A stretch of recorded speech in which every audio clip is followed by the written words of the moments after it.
Hello, everyone, and welcome to episode number 90 of Makai-World Reviews. Can you believe it's been 90 episodes? Are you listening to me? I sure can't. Well, I am, of course, the Tono Makaya, master of minds and of men, and we continue on with our trek. That trek is Star Trek.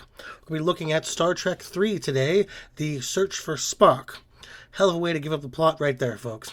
But yeah, go ahead right now and hit that red subscribe button, and once you do, we can continue on with the review. Star Trek 3, The Search for Spock, directed by Leonard Nimoy. Spock himself directed this one and the next.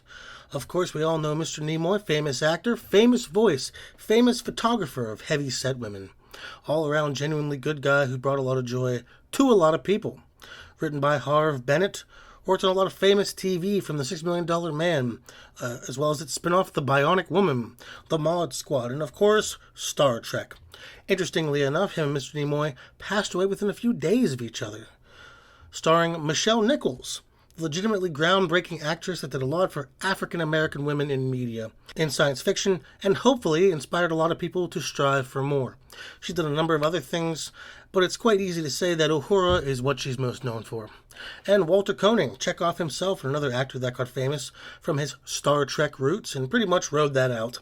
Coming back to the character a lot more than I think people realize, also had a nice run in the underrated Babylon 5.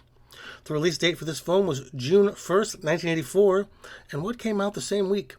Beyond the Darkness, low budget but highly entertaining Italian horror film. This movie is buckets of gore with Goblin playing in the background, one I would absolutely recommend to any horror film.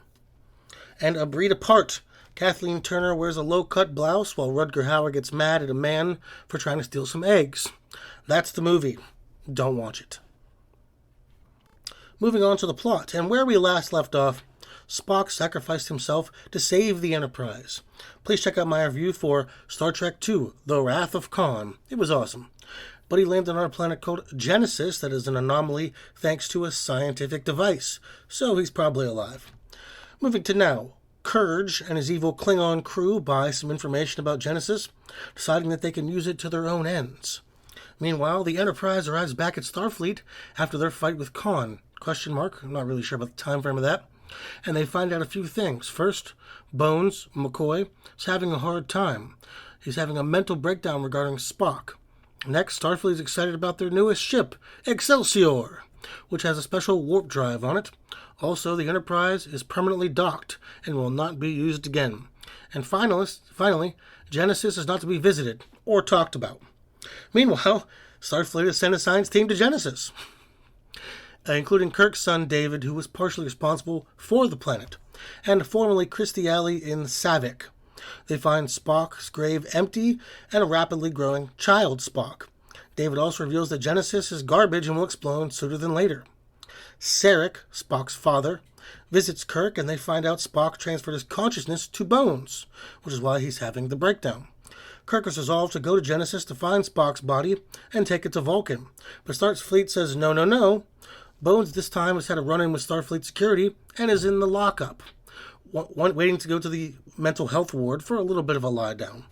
So Kirk and crew, some of them, break Bones out, steal the Enterprise, outmaneuver the Excelsior thanks to Scotty's machinations, and head off to Genesis, blissfully unaware Kurge has taken out Starfleet ships around Genesis and are holding the Spock kid, Saavik, and David hostage. This leads to our final showdown between the two. Kurge dismantles the Enterprise, kills David, and demands they board Kirk's ship, and they do, but Kirk and co. self-destruct the Enterprise and teleport down to Genesis. Kirk decides it's more personal of a scenario and comes down to fight Kirk, but he dies after being thrown into some lava. Kirk and co. teleport to the Klingon ship with Saavik and child Spock, and they head off to Vulcan as Genesis explodes. On Vulcan, Bones transferred Spock's consciousness to Boy Spock, who ages to Man Spock and becomes the Spock we all know. The end. Well, alright, let's go over some stuff about this movie. Directing and cinematography is where I usually like to start, and unfortunately for Spock himself, Mr. Nimoy did a pretty mediocre job on this one. Felt like an extended version of an episode of the show. Its flow is stuttering, never seems to get out of first gear, and it just feels like maybe Leonard was a bit too new at directing such a big movie. The cine is also a huge step back on this one. It keeps some of the design choices from Wrath of Khan, but adds a lot of goofiness, a lot of Star Wars into it. Lots of just stupid-looking aliens. A whole bar scene that smacks of Star Wars, but not quite Mos Eisley. We'll see that later, though. Costumes that are confusing and head-scratching. Starfleet cops look like they are old-timey football players, leathernecks or whatever they're called. Everyone's costumes reverted back to that weird 70s loungewear, whereas Khan and everyone look a lot more professional, regal even. Disappointing on both fronts, but not entirely awful or anything, just staggeringly mediocre. Speaking of mediocre, the acting went from really some of these people's best work to not close. Christopher Lloyd does his best Christopher Lloyd impression, so that's tolerable, and Shatner attempts to give this Kirk some pathos, but really comes off as hollow. Losing Kirstie Alley was a downgrade, as she would have had a lot more work, given her character expanded role in this one in Savick, but she wasn't in it, and the woman replaced her wasn't very good. Bones, McCoy did an alright job being half Spock, but it came off as silly more than poignant. I do want to say everyone got time to shine, which I liked. Sulu, Scotty, Chekhov, and Uhura all got little fun things for their characters to do, and not just sitting around pushing buttons.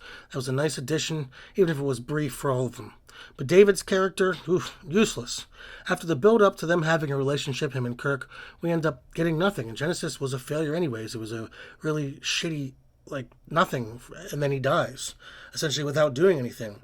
Also, there's a moment Kirk is described as being known for his logic. That's not true. Kirk is a notorious hothead. He always has been. That's why Spock is so important to him. Not to mention, all these other people in Starfleet come off as bureaucratic, lazy, arrogant idiots. I don't like that sort of example of Starfleet, as usually they are presented as relatively level-headed, but quite literally they are all treated as spineless and cowardly. Now on to my issues with the story. I'm confused as to the time frame of this movie. It's set right after the Wrath of Khan, but David and Savick are already on another ship going to Genesis. Carol isn't there at all. The timing doesn't make any sense. But I suppose that's a minor gripe. What isn't is what the hell the bad guys actually want. They learn about Genesis, which is no longer a missile. It's a planet now. Totally wasted planet that makes everyone involved with it look stupid, but a planet nonetheless. What does Courage want with it? What does he actually want? He wants Genesis. What of it? He kills David, the only person there with anything know-how about it. He wants information about technology. Okay, well, he doesn't get it because he kills the guy. And he fights with Kirk. What the hell does Kirk know about it? He's not a scientist. You can't just give him a lump of Genesis. I really don't get what they actually wanted, what the actual conflict was. You can't go to Genesis and get something out of it. You got to go to the scientist that developed it. The planet doesn't have anything, doesn't have information on it. It's a planet. I don't know. Is there anything I actually liked about this movie?